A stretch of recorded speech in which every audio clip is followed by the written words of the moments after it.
Namastê, pessoal, como vão? Tudo bem? Eu estava falando no vídeo anterior sobre a jornada, né, pela qual eu passei, de desenvolvimento e também da criação do templo do Arcanjo Ariel. Tá? Então, eu estava justamente falando do momento em que comecei a canalizar a partir dos trabalhos realizados ali no templo, da oficina da Ascensão, do trabalho da oficina da Ascensão.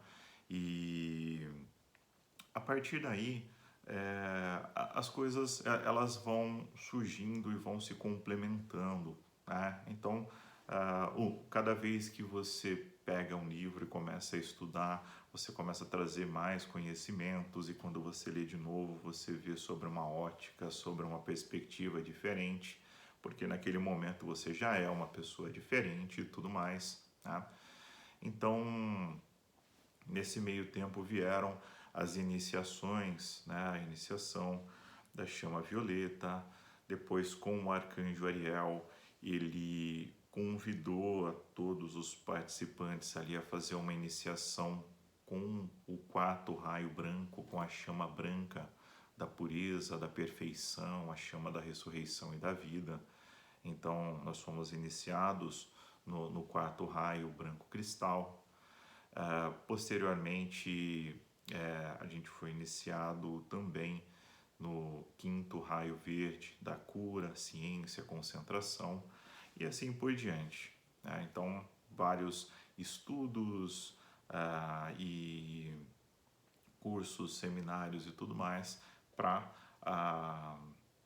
se desenvolver e para poder trabalhar de uma forma mais profunda com cada um dos raios da grande fraternidade branca, tá?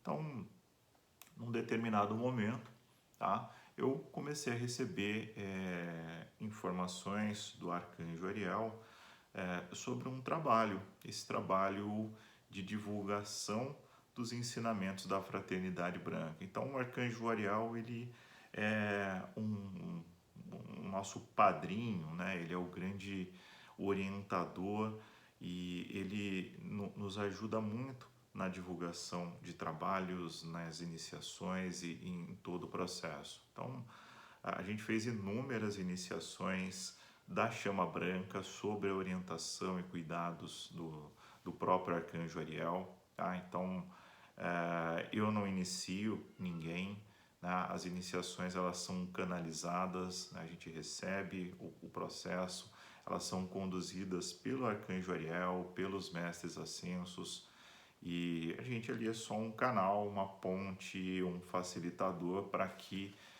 esse trabalho aconteça, tá? Ele acontece principalmente nos planos sutis e traz efeitos, aí vai trazer os benefícios para esse plano também, tá? Mas essa é uma outra história, tá? É só para que vocês pudessem ter uma ideia de onde surgiu todo esse trabalho e tudo mais, né?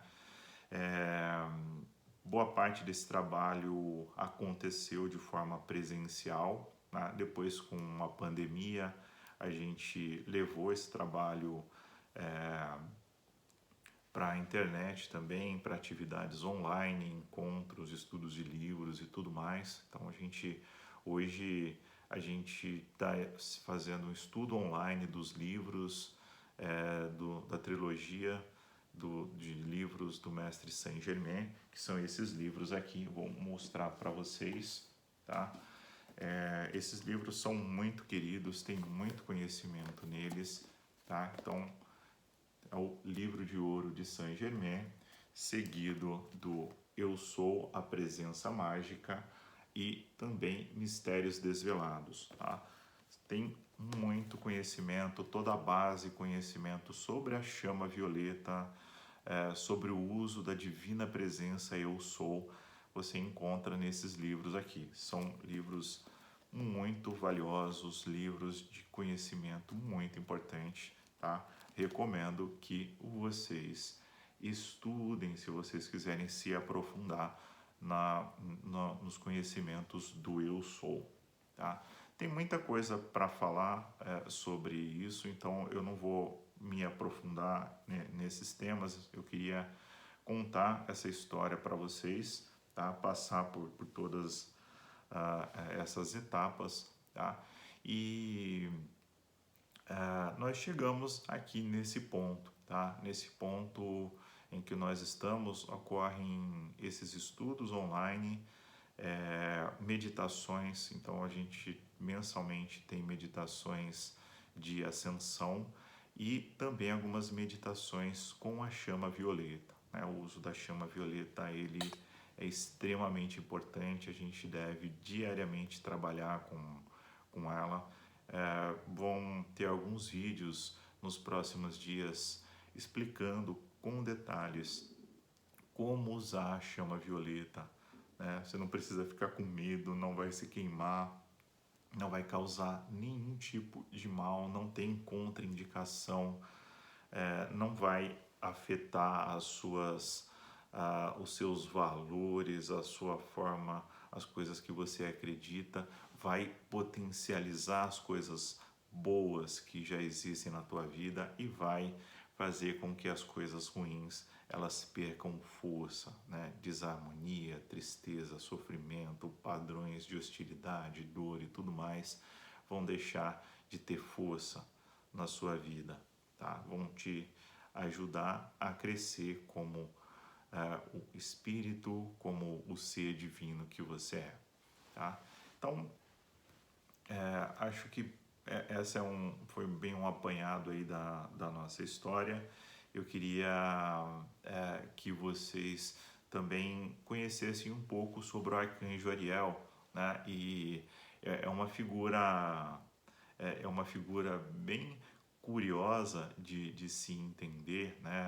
Ariel significa o leão de Deus, né? Ou a força de Deus.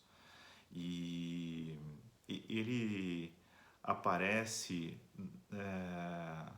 ele vai aparecer no decorrer da história e para diversos canalizadores, tanto numa forma masculina quanto numa forma feminina, porque os arcanjos eles estão numa esfera, num nível, né, de consciência ou de elevação que eles não precisam mais de corpos como a gente precisa, né?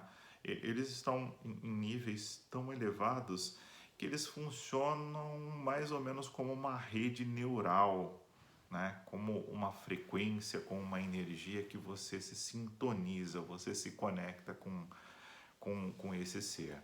Então, para facilitar o contato com a gente, com aquilo que a gente entende do mundo, eles se manifestam na forma de um anjo com asas ou simplesmente na forma numa forma humana, né? E tem versões por aí do arcanjo Ariel, tanto femininas quanto masculinas, e tá tudo certo, tá? Não tem nenhuma que é melhor ou pior que a outra ou que está errado, né? As duas formas são o mesmo ser se manifestando sobre aspectos diferentes, tá?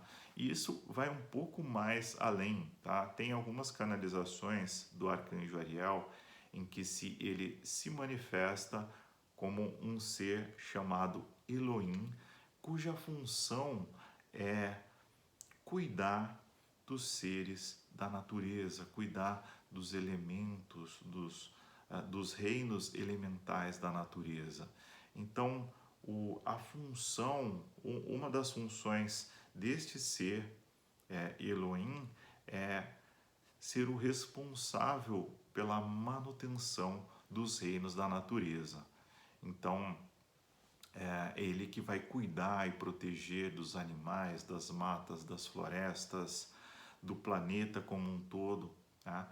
E aí a gente precisa perceber e entender que os grandes deuses de verdade são os deuses que estão na natureza. São os elementos, os senhores do fogo, da terra, da água e do ar. E esses seres, eles são orientados e recebem apoio e auxílio do arcanjo Ariel. Então, se a gente pensar em um ser que é uma consciência, e essa consciência ela pode desempenhar diferentes papéis de acordo com o trabalho que precisa ser executado, tá tudo bem a gente entender que uma hora ele se manifesta como um ser chamado Elohim, e esse ser ele tem um trabalho direto o, com a natureza, com a mãe natureza, com os animais, com as plantas e tudo mais. É um ser que não se manifesta diretamente com seres humanos, tá? Ele não tem essa missão direta, tá? Então, em poucas vezes houve uma canalização desse ser Elohim só com o propósito de explicar qual era o trabalho dele, tá? E aí, há canalizações do arcanjo Ariel em que ele aparece na forma masculina ou feminina de acordo com o ambiente, as condições em que isso se faz necessário, tá? Então, tá tudo bem, está tudo certo. Esse ser, ele tem acompanhado o desenvolvimento do planeta desde sempre. Ele foi um dos instrutores que preparou o Mestre Jesus para passar por aqui, né? Então, ele estava ali como um dos instrutores, dos guias que iam preparar a jornada dele. Então, quando a gente pensa em um arcanjo, é uma coisa um pouco difícil até, porque pensa em um ser que já existia há 10 mil anos atrás. Era o mesmo ser em grandiosidade, um ser gigantesco de luz, um ser que é plenamente amor, pureza, perfeição e todas as qualidades divinas sendo emanadas. Pensa um ser que é o mesmo há 50 mil anos, há 100 mil anos, né? E pensa na nossa existência aqui, que a gente está aqui há quantos anos. Então, o que esse ser tem de conhecimento, de informação, de experiências para compartilhar, né? A gente nem sequer tem condições de entender ou de estar próximo disso. E esse ser, ele se desdobra de tal forma, ele baixa a frequência dele de tal forma a chegar aqui para cada um de nós e passar uma mensagem e orientar e dar uma dica de como a gente pode fazer, desenvolver determinada habilidade. Então, olha o tamanho do amor dessa hierarquia para nos mostrar o caminho, para nos fazer despertar, né? É incrível, é fantástico, né? Então, ter o arcanjo Ariel como um padrinho, como um guia, é uma grande alegria, uma grande satisfação, né? E você pode ter o seu guia, o seu mentor também, e certamente esses seres ou participam ou estão extremamente engajados aí em uma hierarquia de seres que são tão elevados quanto esse exemplo que eu estou dando aqui do próprio arcanjo Ariel, né? Então, procurem se observar e sentir, né? Qual ser ou quais seres que você sente afinidade, que estão próximos de você ali, tenta trazer isso para o seu dia a dia, tenta entrar em contato com eles, tenta pedir ajuda, tenta contar uma história, conta uma piada, fala, pô, meu dia hoje teve uma coisa muito engraçada, dá risada junto com esses seres. Eles vão participar da tua experiência, da tua jornada. E eles esperam por esse tipo de abertura, por esse tipo de canal que vai te mostrar um, uma forma, né? Vai te trazer uma forma de se aproximar da hierarquia e desses seres. Ok? Bom, o que mais, né? Um outro ponto, né? Esse trabalho, ele basicamente é conduzido e orientado pela divina presença Eu Sou, o Deus que existe nos nossos corações. Então, a gente deve todos os dias, insistentemente, buscar, trabalhar e tentar trazer à tona esse Deus que existe em nós, né? Essa é a nossa missão, esse é o nosso trabalho. Então, a gente vai fazer muito isso. Todos os nossos trabalhos começam saudando a nossa divina presença, explicando para que ela serve, pedindo que ela assuma o comando das nossas vidas. Então, isso é muito importante. Esse é um dos conhecimentos, dos ensinamentos mais importantes que a Fraternidade Branca traz para cada um de nós. E uma outra informação é que os mestres da Fraternidade Branca, muitos deles estiveram aqui, encarnados nesse planeta, passaram pelas mesmas dificuldades que nós passamos, passaram por questões muitas vezes mais hostis, difíceis do que as que a gente vive hoje. Então, isso serve para a gente como um alento, como uma forma da gente perceber que é possível atravessar por por essa vida, por essa experiência e se tornar alguém melhor e ascender na luz. Isso é possível, está ao alcance de todos nós. Então, cabe a cada um de nós desenvolver esse trabalho, cabe a cada um de nós crescer enquanto ser humano e desejar muito que a nossa divina presença, eu sou, nos transforme, que os mestres nos abençoem no dia a dia da nossa jornada. Ok? Pessoal, vamos encerrar por aqui essa breve apresentação. Espero que vocês tenham gostado. Deixa um like aqui no canal se você gostou, isso ajuda bastante a gente a divulgar o trabalho. E espero que vocês tenham um dia pleno de felicidade, pleno de amor e luz. Saúdo a luz no centro do meu coração e peço que cada um de vós seja abençoado, que receba paz, luz, amor, todas as bênçãos de Deus. Fiquem em paz. Está decretado.